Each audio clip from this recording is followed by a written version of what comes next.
Star Super there.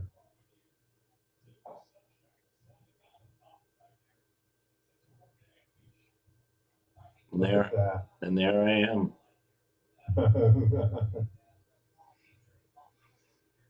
Is that pre-COVID? So pre-beard?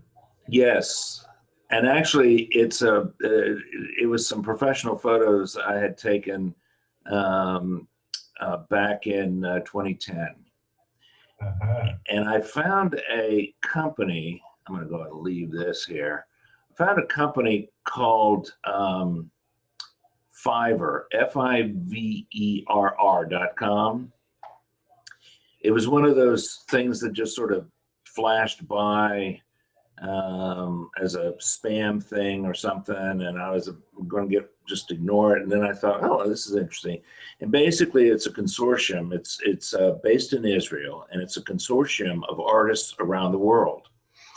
And what you do is you send a picture in, you choose the artist, and then they make a caricature of it. And it ran between $5 to a couple $100, depending on how many subjects, what you want, that sort of thing. The one I chose was somebody from Brazil, I think, and I paid 19 bucks for it.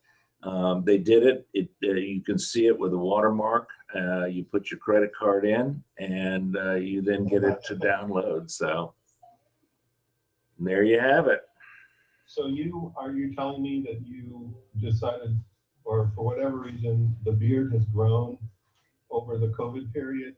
Yes. Now, okay. I only asked that because I've never had a beard in my life. I kind of like it. Well, and in fact, I just had a haircut yesterday, and they did trim the beard as well, even though you have to be masked. She said, well, you can take it off, obviously, for the beard trim. Throughout my life, I've had beards, mustaches, clean shaven. And the last time I had a beard was about mid 2000s, and I didn't tell my wife at all. One morning I got up, got in the shower, and said, I'm going to make this go away. And I shaved it off. And as I'm getting out, and she's reading the paper that I'd brought in and whatnot, and she looks up at me and she says, what have you done with my husband? So, and I don't know if I'll keep it or not, but I kind of like it too. I have to admit, it's not popular terribly with my wife either, but my skin, this is a weird thing to say, but my skin feels so much better. Interesting. I never realized how much I was injuring myself on a constant basis. Yes. Well, and before I was sprouting nothing but gray. When it was actually brown, there would be a patch right here that had red in it. Well, nobody in my family has any red hair whatsoever, so it was sort of a mystery. My mother was adopted, so who knows? But my siblings know. My oldest nephew know.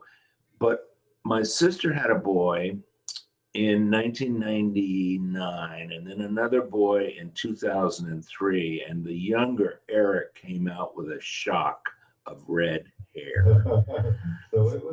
So it was there. Yep. You just got a little piece of it. Well, that's cool. Yep. So, well, anyway, how do you want to handle this?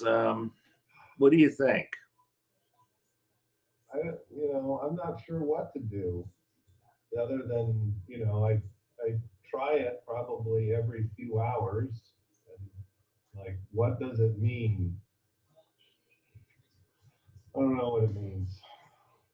Do you want to try just the only thing I thought of is, I've tested out the presentation with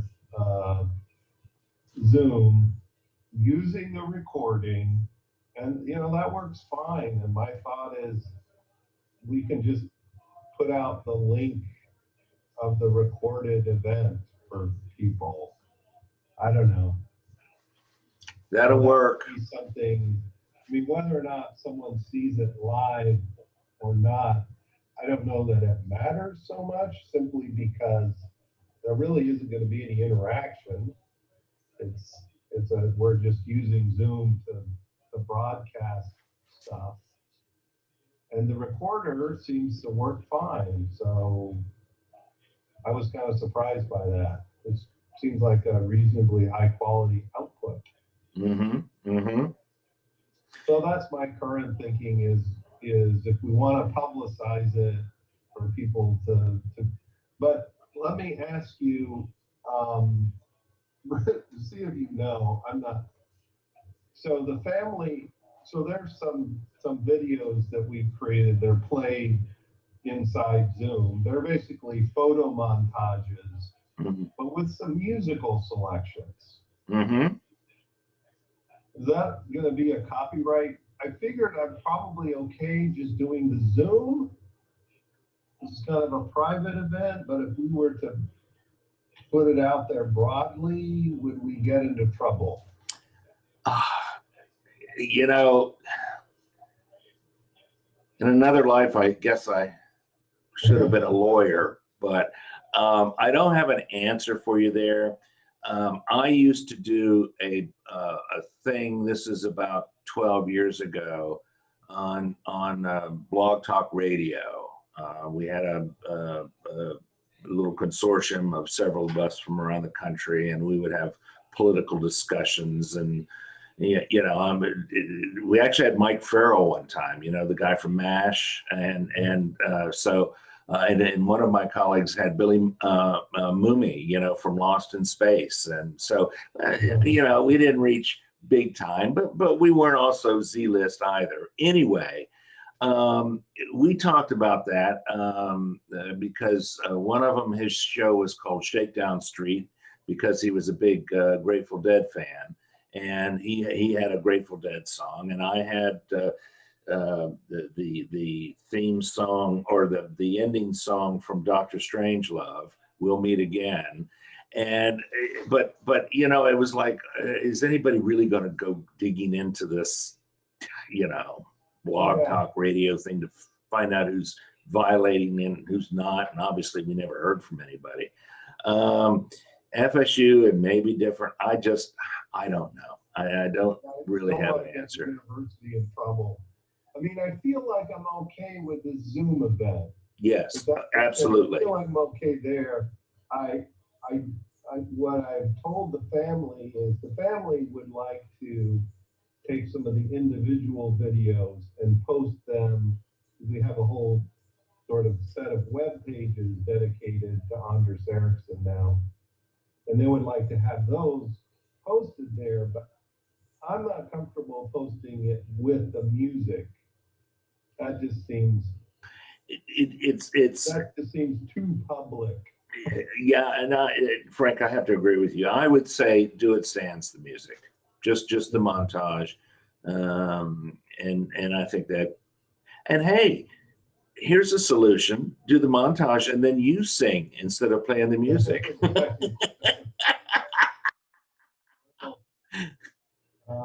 No.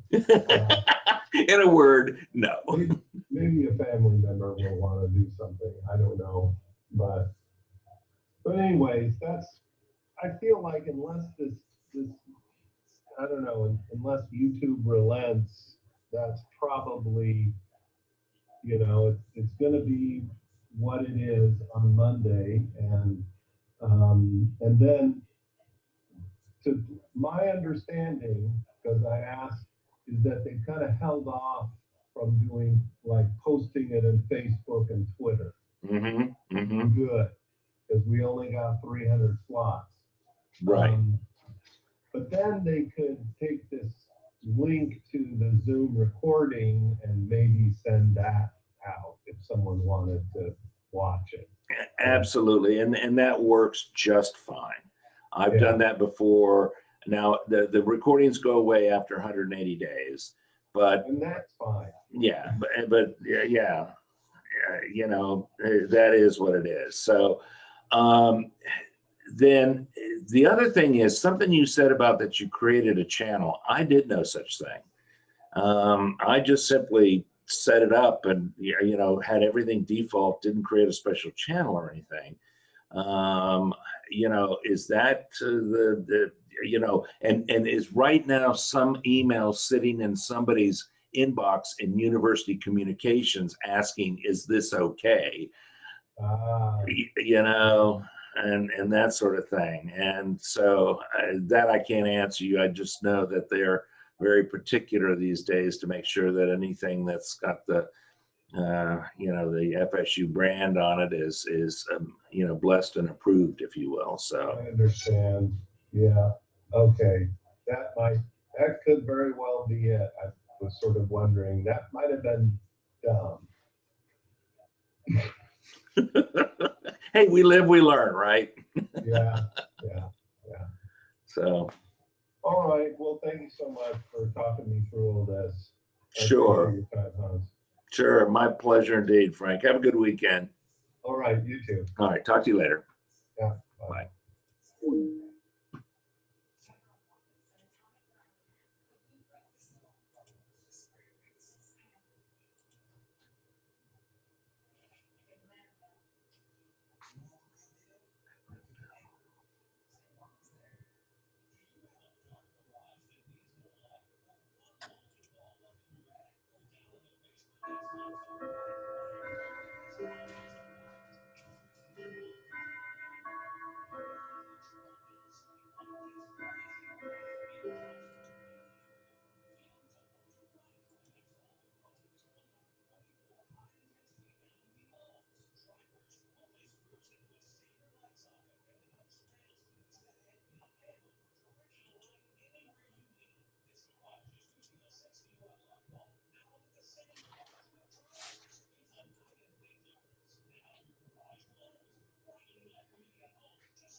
Hi, hon. Lori Gorman, I would be very hard pressed to think of anything you could do that would upset me. Oh, well, I thought after I sent that message, I was like, oh, crap, I shouldn't have done that. No. Do not worry about it. Seriously, do not worry about it. I can't believe how big your kitten is. Oh, this is the little girl too. Susan came home today, and she picked up Max, and she said, "My God, not only is he big, not only is he heavy, he's a solid chunk." And he's only, I mean, they're the same age, and we've pegged their birth date at March 15th. So that's four and a half months, basically, maybe 5. And you know, that means, and as Susan said, that means that when he's grown up and he's discovered the pleasures of eating, using the litter box, and then sleeping the rest of the time, he's probably going to be a big cat. 20-pounder, right? Yeah, exactly. So, but for now, he is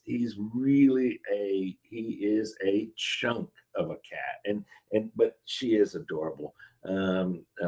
She sat in my arms through a couple of meetings this morning, and at one point, Shelly Lopez from HR said, "I can't believe your cat has just sat there this whole time." Yeah, she likes sitting on her daddy's front porch.